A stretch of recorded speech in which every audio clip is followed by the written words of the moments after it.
In the mid-1970s, Peter Frampton came alive.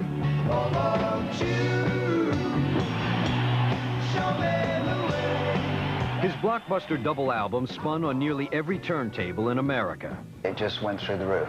Overnight, my life changed. Frampton's photogenic good looks and soaring guitar licks rocketed him to the outer reaches of megastardom. Peter was the biggest act in the world. They were reinventing the rules of how big was. It was the year of Frampton. It was 1976. Frampton's popularity was unparalleled, but his sexy, shirtless image suffered a critical case of overexposure. We were saying yes, yes, yes, yes, yes to everything. Then at the height of his fame, he said yes to a movie. It was a bomb that rocked the record industry and devastated Peter's career. He became like a horrible joke. He became a lunchbox. In a few years, Peter went from superstar to sideman. And he lost every dollar he ever made.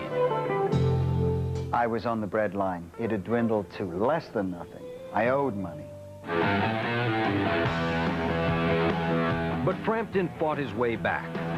No matter how many times he gets knocked down, he gets back up again.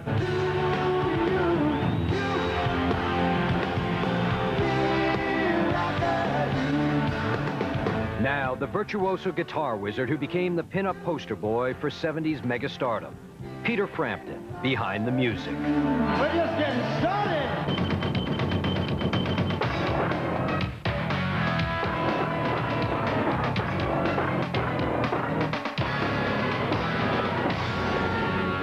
Ladies and gentlemen, please join me in welcoming Peter Frampton! In the summer of '76, there was no rock star of greater magnitude than Peter Frampton. In one astonishing year, Peter Frampton single-handedly redefined the outer limits of rock and roll success. In 1976, Frampton Comes Alive was the biggest-selling album in history. In that first year, everything that it generated, Frampton Comes Alive generated, was, 60 million. I had become the golden goose.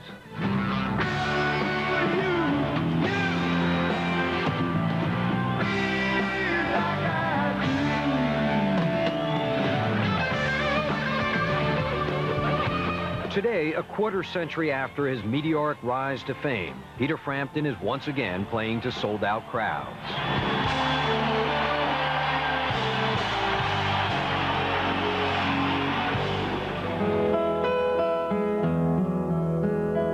The years between now and then have been long and hard, but through good news and the blues, the one constant in his life has been his guitar. Peter Frampton is, first and foremost, a guitar player, and long before all the madness of megastardom, playing guitar was all that mattered.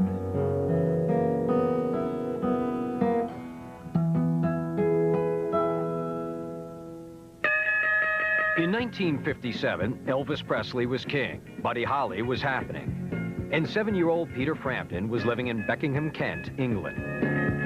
That year, Peter found an instrument that looked like a guitar in his attic, and he begged his father to teach him to play.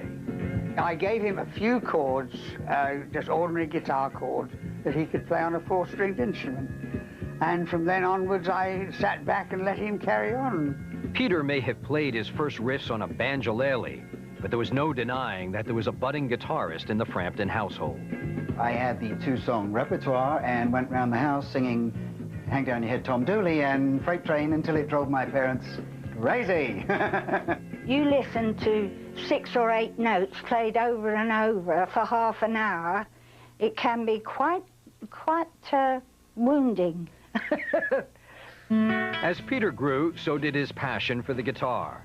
His parents recognized his talent, and before their son was 10 years old, they were paying for classical guitar lessons. He was an essential.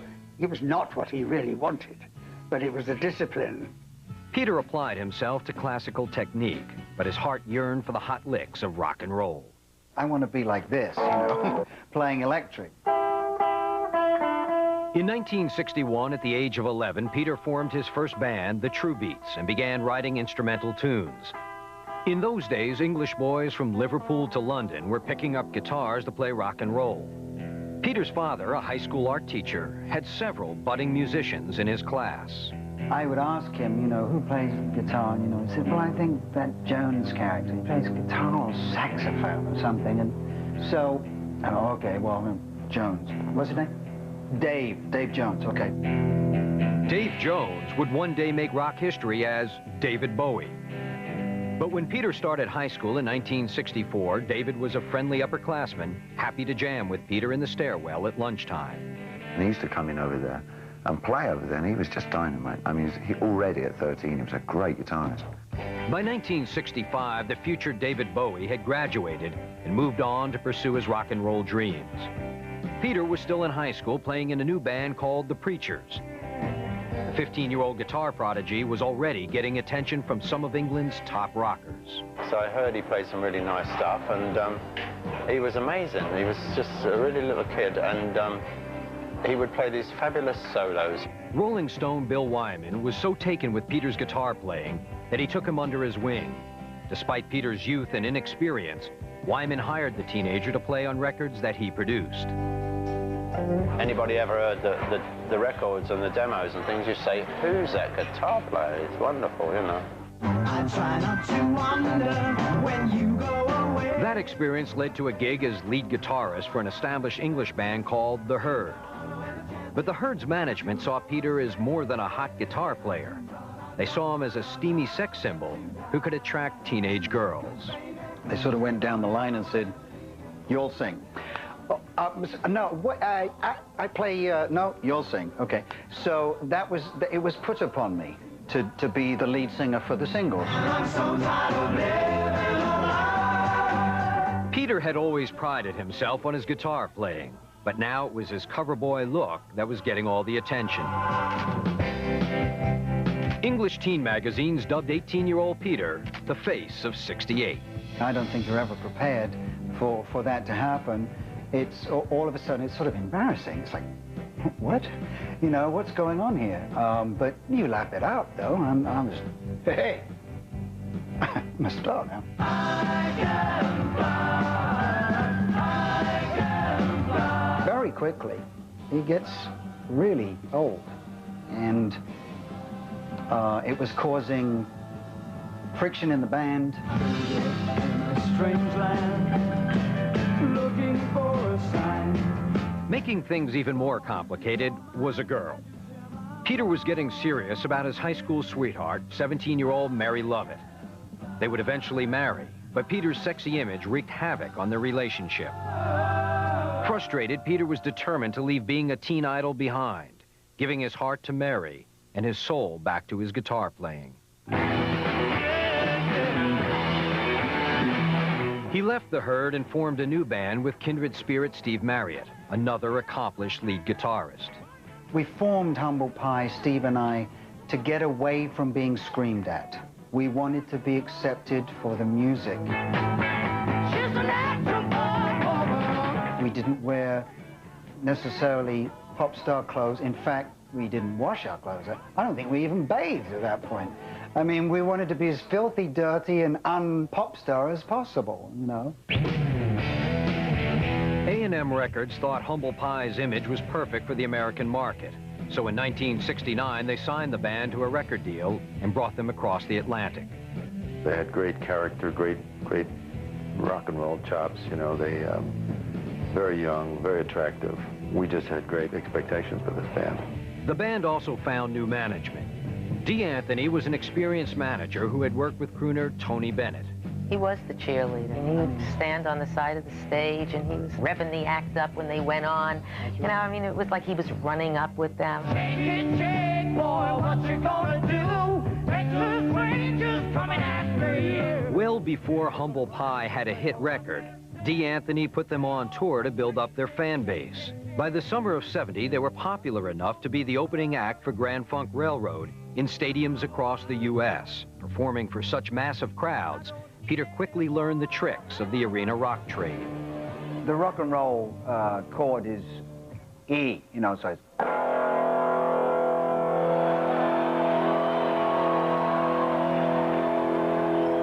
You know, and it just like reverberated around the room, you know, and I'm going, wow. So I'm thinking, well, let's try a few more chords here. So.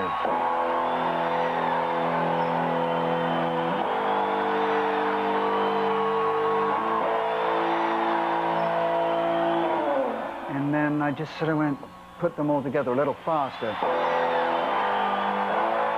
And Jerry went on drums. 1, 2, 3.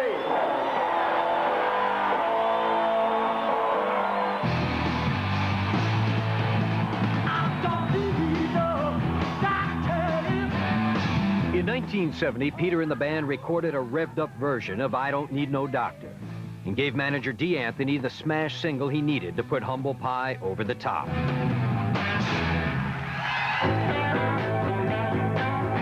Coming up, Peter takes a hike from Humble Pie. The whole thing happening with Humble Pie became so difficult that I think for his own salvation he had to leave. And later, Frampton comes alive. The look that he had on his face was a guy, you know, in space, just being rocketed through an incredible event. Frampton and his Humble Pie bandmate Steve Marriott were set to release their live recording, Rockin' the Fillmore, in early 1971. And manager D. Anthony handpicked the single to spearhead the album.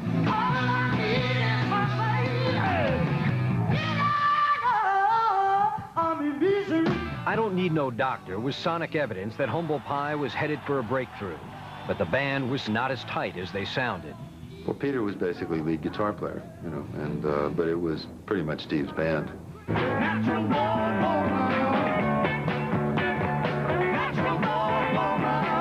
Marriott's hard-rocking musical vision clashed with Peter's more melodic bent.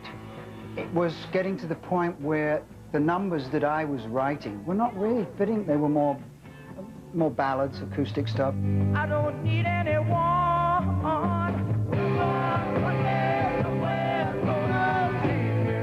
Though Humble Pie appeared to be on the verge of becoming big time, 21-year-old Peter shocked the band and their record label by abruptly quitting. I felt bad when Peter left because I thought that this band had come through their hard times. They were now at the stage of really making some money. I wanted Peter to make that money. I thought he was becoming a celebrity in his own right. In February 1971, 2 months after Peter left Humble Pie, Rockin' the Fillmore was released and climbed the album charts to number 21. Humble Pie was now a headlining success, but by his own choice, Peter Frampton could only watch from the sidelines.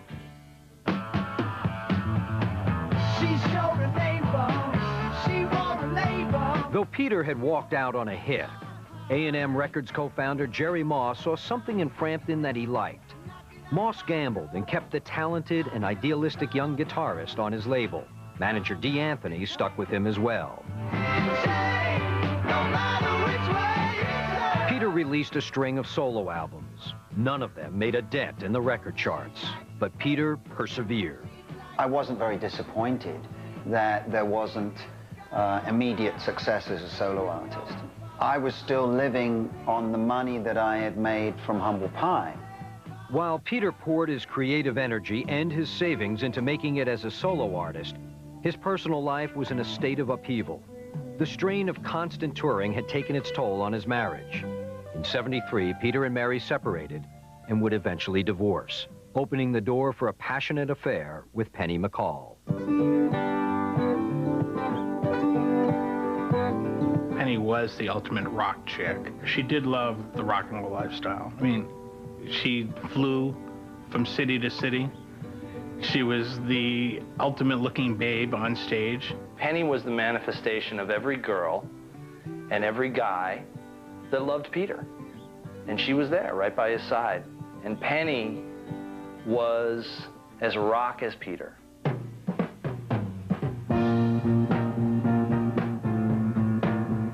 In the fall of '74, 24-year-old Peter went to the Bahamas, where he hoped to write songs for his fourth solo album on A&M.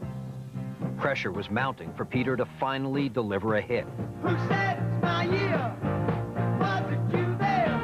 During his first 2 weeks on the island, Peter hated everything he wrote. But one day under the Caribbean sun, he found the muse he was missing. I started messing around with just, it's an open G tuning. It's just a really open sound. And I just did this. Ah, now that's interesting. So okay, and then, well, let's try this. Yeah, that's not bad. I like that. Now we're really getting somewhere.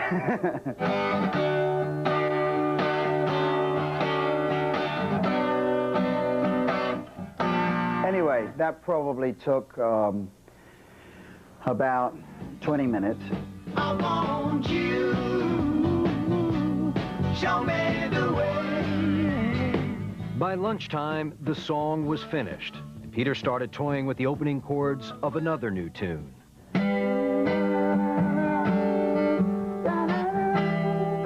Then I put the guitar down and picked up the book, and the first line was, as the sun was setting, was, shadows grow so long before my eyes, and they're moving across the page, and that was it. And I thought, oh, this could be good. I like this one. Ooh, baby, I love your way. Inspired by his love for Penny, Peter had written in a single day what would become two of the biggest hit songs in recording history. When the adrenaline's going, it's like you don't want to stop, you know, because, you know, maybe there's more. Later that year, Show Me the Way and Baby I Love Your Way were both released on Peter's fourth solo album. But while Frampton sold much better than its predecessors, it was hardly a smash. Dejected, Peter was running out of hope and savings. It was, all right, well, look, if that doesn't work, you know, this solo thing, I know I can be a session guy, and yeah, it'll be fun.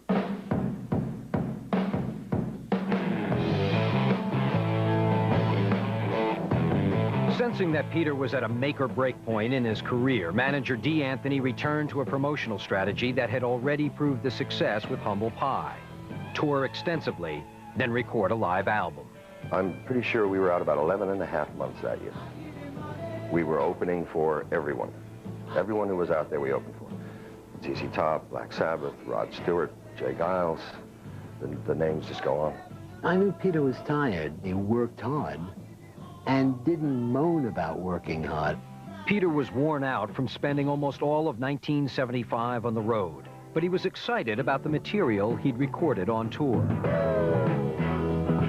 We planned to record just a single live album because we thought we don't want to Jerry for too much here. Well, I went to hear the record, and I loved it. And at the end of it, I said, and, you know, where's the other part, you know?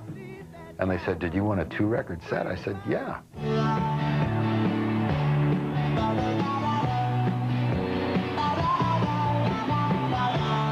With that, Frampton Comes Alive became a double album. In the waning months of '75, as the album was readied for release, Cameron Crowe was hired to write the liner notes. The Academy Award winner was then a mere teenager writing for Rolling Stone. They put the tapes on, and I started to listen to this thing, and song after song was great, with this incredible sense of excitement. And there was something about the album that said, come on inside, come with us. Crashes to earth. You can't get blood from a stone. I needed to recharge, you know, at that point.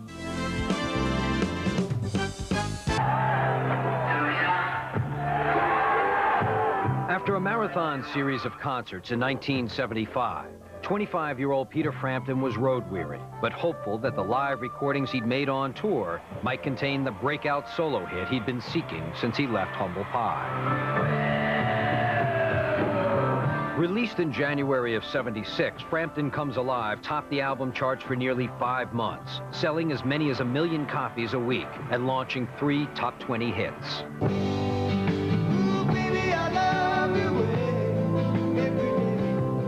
Before the year was out, it had overtaken Carole King's Tapestry as the best-selling album of all time. Peter was strapped to the nose cone. All that stuff was happening for the first time. There was no ceiling. They'd gone through the ceiling. It was enormous. I mean, Peter was the biggest act in the world. Woke up this morning with a wine glass in my hand. When Frampton hit the road in the summer of '76, concert promoters couldn't print enough tickets to satisfy fans. I wonder how you're feeling. In my ear. You start to recognize it with the audiences when they start singing the songs.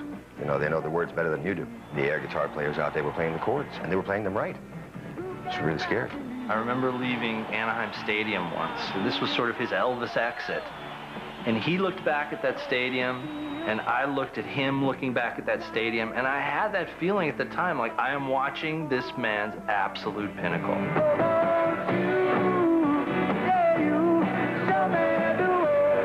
Just the year before, Frampton was worried he might never score a solo hit. Now he was the hottest solo act in rock and roll, and the money was pouring in.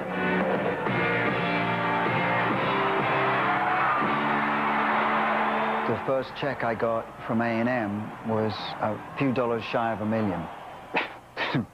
It's my check. You know, it's like weird to see it.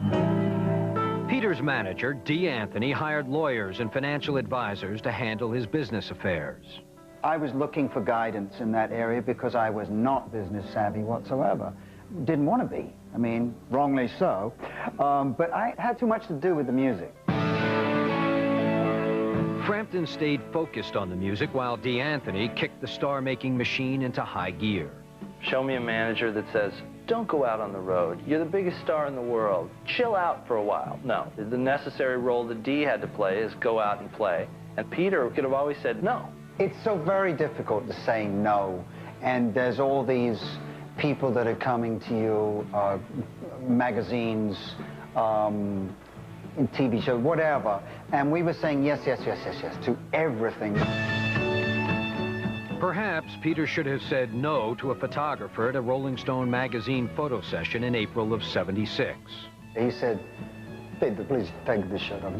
Just for me, one shot, you know. Peter is such a good guy that if somebody was to come to him and say, hey man, my editor needs you to look like this and take your shirt off, Peter isn't going to think about what it's going to look like 20 years from now. I think he would be in the moment and say, I'll take my shirt off. When the magazine hit the newsstands, it was the sexy shirtless shot that graced the cover. The Rolling Stone portrait returned Peter to the pinup boy role he'd played as a teenager in The Herd. For years, he'd worked hard to earn respect as a guitarist, songwriter, and performer. Now, in a camera flash, his image as a pretty boy rock star became indelible. The way that Peter looked when he did the cover, it was a mistake. You know, he was sort of prettied up, and you know, and that's not what was needed at the time. Peter had the curse/blessing/curse of being a great-looking guy that played guitar great. So, which strength do you go to? Rock critics who had praised Peter when his live album was released now called him a musical lightweight and condemned him as the product of a manufactured career. This guy became like a horrible joke. He became a lunchbox. He became a really cheesy poster that after a year you're embarrassed to have on your wall. While Peter was being stoned in the press, his personal life was headed for the rocks. His live-in girlfriend, Penny McCall, was enjoying the rock and roll high life Peter could now afford. According to sources close to the couple, Penny threw wild parties with Peter's money and without Peter. There was drugs, there were parties. She was throwing them. She was the queen of Frampton. There would be booze and drugs and everything else. And, you know, of course, you feel terrible. Considering that Peter's on the road working, Penny is abusing that. Lines on my head from that one thing she said. By January of '77, just 1 year after Frampton came alive, Peter was exhausted, depleted, and in need of a break. But after the unparalleled success of his last album, record stores had already pre-ordered 3 million copies of a follow-up album Peter hadn't even written yet. A&M wanted him to go back in the studio. You can't get blood from a stone. I needed to recharge, you know, at that point. Instead of recharging, Peter recorded a new album. Released in the summer of '78, the title single from I'm In You shot straight to #2. I don't care where I go when I'm with you. Critics panned the album as overproduced, and the Pretty Boy album cover further reinforced the perception that Peter was all style and no substance. I'm in you. I'm In You, I think, was hit hard by the critics. And I think that it was hit hard for the reason of the live album, for the reason of the pretty boy look. The critics had it with that kind of thing. I think, in retrospect, probably could have taken a little more time, figured it out a little more, worked on that cover a little differently. Because all of a sudden you had a different Peter Frampton on that cover. 'Cause you gave me the love that I never had. After moving 8 million copies of Frampton Comes Alive, selling 3 million copies of I'm In You was a disappointment. Triple platinum wasn't enough for megastar Peter Frampton. Will you?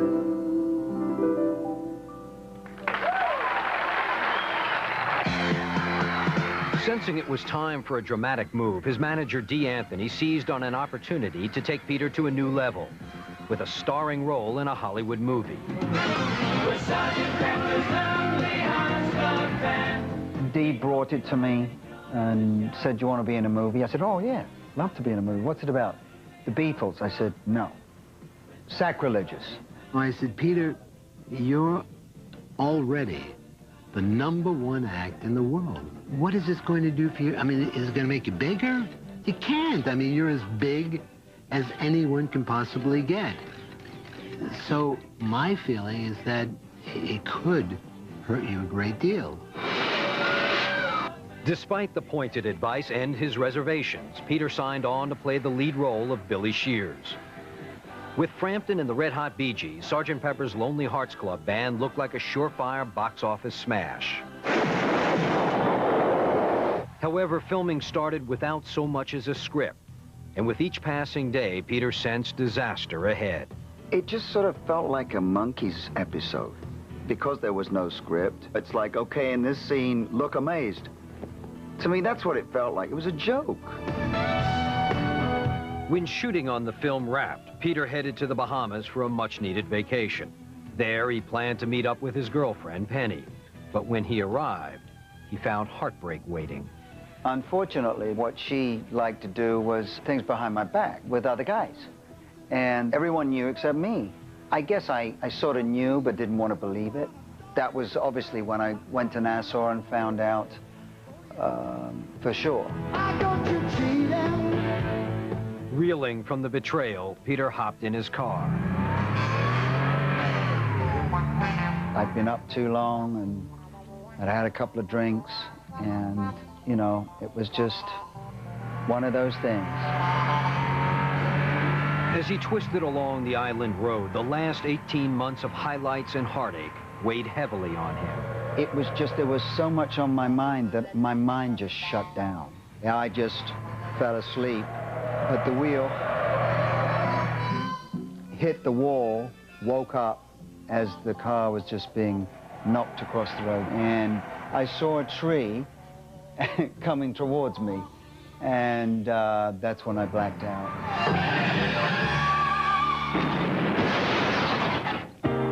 Coming up, the damage done. Both feet were broken, hands were broken, all my ribs were broken, and my bone was sticking out here. And later, a fortune fades away. It had dwindled to less than nothing. I owed money. Hospital in New York. All my ribs were broken in the back, and I had a cut from here to the center of my head. Underneath my arm, my bone was sticking out here. My arm, both feet were broken, hands were broken. I was a mess, let me tell you. It was awful. Peter was still in the hospital when Sgt. Pepper's Lonely Hearts Club Band premiered. He lay in his bed, his arm bent and his body broken, reading the scathing reviews. Sgt. Pepper, possibly, you know, the worst movie ever made. I mean, to think about a movie that took the careers of the Bee Gees and Peter Frampton and really brought them both down to earth, it's remarkable. Frampton's fall from rock and roll grace was now complete. As Peter recuperated, he knew it was time to re-examine the path that had led him from rock god to ruin. I had the time, for the first time in a long time, to look at what's going on in my life, work out what's important, and get rid of all the bad and move on. When he was released from the hospital in September '78, it was time for Peter to get his life in order. He kicked his ex-girlfriend, the partying Penny McCall, out of his house, then took stock of his fortune.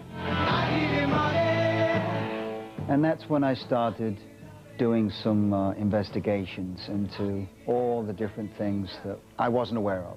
Peter says an audit of his finances revealed he was owed nearly $1 million. I said to Peter, damn, if it's that much, what the hell were you doing in between? You know, $1 and $800,000. I mean, Peter said, well, I mean, you know, the lawyers never brought it up, the accountants never brought it up. Standing in the spotlight, it's hard to see the truth. His career was in the doldrums, and he'd lost his live-in love, and now he felt he'd been let down by the man he trusted most, his manager, Dee Anthony. Peter had counted on Dee to hire the right people to look after his money. I think the thing that upset me the most was that Dee always used to say that he was my American father. And we were very close. You know, if you're that close, I don't believe that you let those things happen. Frampton says he contemplated filing suit against Anthony, but to avoid a nasty public trial, his lawyers advised against it. Besides, Dee was broke. I don't believe that I would have had the success I've had without him being there for that period of my career. He just had not a clue about money. I never saw it coming, but my world came crashing down. Peter was down, but he wasn't about to give up. In the early 1980s, the new wave movement was sweeping the music industry, and record executives encouraged Peter to get with the new sound. They were really trying to get him to be whatever was current in that particular period.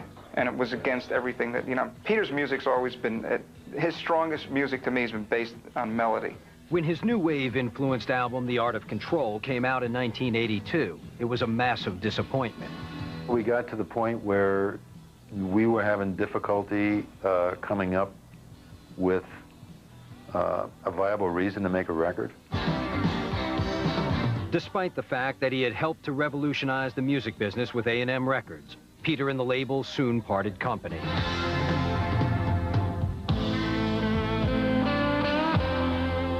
After Art of Control flopped, 32-year-old Peter dropped out of sight. Though he may not have retreated by choice, the time off gave him the chance to concentrate on a new love, Barbara Gold. She was there when I was drinking too much, and she was very supportive of me. Really sort of picking up the pieces. Peter and Barbara married in 1983, and their daughter Jade was born later that year. Peter says fatherhood changed his outlook on life. Having children helped make the decision that you can't stay up all night again and then be raring to go at 6 in the morning when the baby wakes up. So that's when my life really started to change drastically, I think. To build a nest egg for his growing family, Peter invested the bulk of his fortune in the stock market. But on October 19th, 1987, the market crashed. On the day that will always be remembered as Black Monday, Peter Frampton lost it all.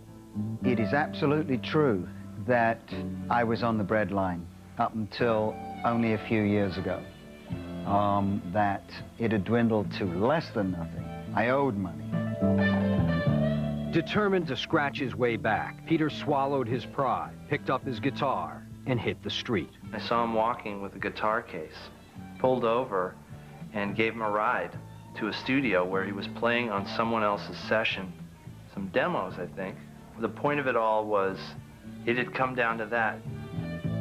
And he told me at the time, there is a lot I could say, and there's a story I could tell, but I'm not going to tell it now. And I felt bad for him, but I also felt that it was a very honorable thing. Then in late '87, Peter got an unexpected call from his childhood friend, David Bowie. I thought, gee, that's the guitarist I'd really like to work with on this next album, because he is great. It was kind of like a brotherly hoist up back onto the ladder from Bowie. When your mask went on. I think Peter didn't kid himself that he, of course, would be playing with Bowie. You know, it was kind of like, yeah, man, David Bowie did this for me. Peter not only played on Bowie's album, Never Let Me Down, he toured with him as well. He was no longer the front man, and some questioned whether he'd be comfortable in a supporting role. I think someone might have looked at Frampton touring with Bowie and said, oh my God, oh how the mighty have fallen. But in essence, it was exactly what he should be doing. He should have been highlighted as a great guitar player. I was going to be the lead guitarist, again. And I'm never uncomfortable in that position. That's the position for me. For the first time in nearly a decade, Peter was making news as a guitarist.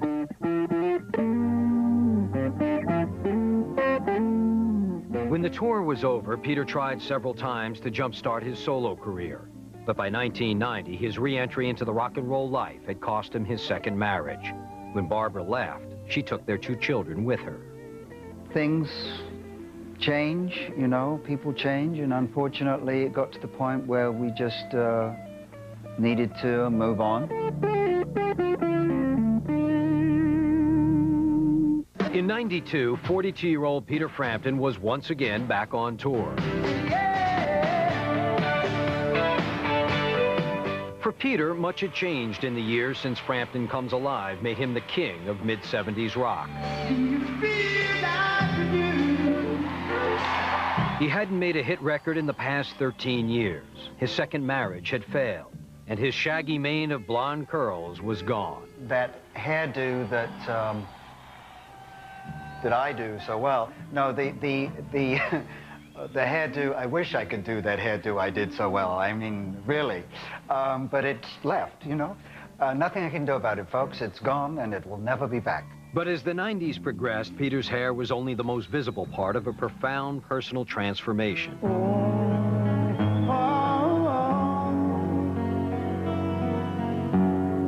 For another day. Wiser after the many hard lessons of his past, Peter resolved to take charge of his own career and to dedicate himself to family and fatherhood. I was still then thinking about my career a lot, but all of a sudden there was some other great purpose that I was here for, which was to be dad. He fell in love with Tina Elfers, and after a 5-year romance, they married in January 1996. Tina, for me, is obviously, I think she's the most beautiful woman in the world, inside and out. She keeps me absolutely level, you know, because I am a dreamer, and a lot of times very unrealistic. And today, there are 4 children in his life. Jade, who is now 17, 17-year-old stepdaughter Tiffany, 4-year-old Mia, and his son Julian, who at the age of 12 has already taken up drums and guitar.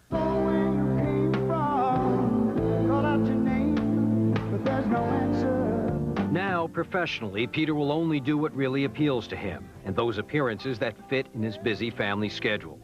After 30 years of trying to please everyone, he's finally learned to say no. I have the luxury of being able to work when I want to work, and if it means I got to go to a graduation, or if I've got to go to a school play, I don't work. And while family comes first, Peter is more serious than ever about his music. They can't take that away from me. The spring 2000 release of Peter's DVD and CD live in Detroit won critical praise. Does anybody remember laughter? He also co-wrote and recorded 2 songs for his old friend Cameron Crowe's much-anticipated film, Almost Famous. a semi-autobiographical movie about the 70s rock and roll scene. I'd like to interview you or somebody from your band. Oh, The Enemy, a rock writer. Crow cast Peter as the road manager for a rock band, his first movie role since Sgt. Pepper's. Let's face it, I'm sure he would have written more in for me if he'd have been sure of me. But, you know, he remembers the old, too. So, hopefully I shall redeem myself in this part, as brief as it is.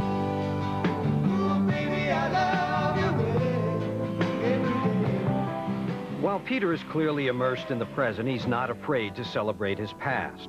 The 25th anniversary re-release of Frampton Comes Alive is set for January 2001, bringing back memories of that stratospheric summer of '76 when Peter Frampton made rock and roll history.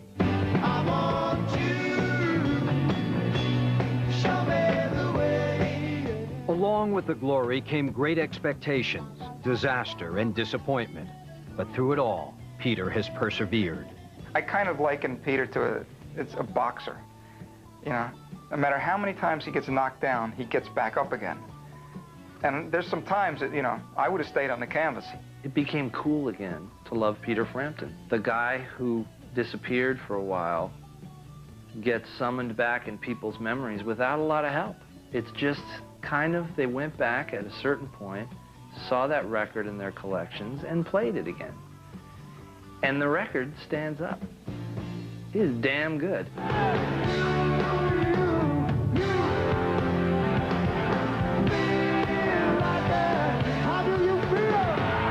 Peter Frampton isn't looking back with regrets. He's found happiness in the love of his family and in writing music from his heart. And of course, playing his guitar.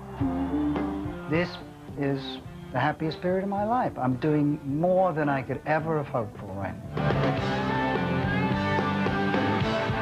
I don't have to do anything that anybody tells me to do.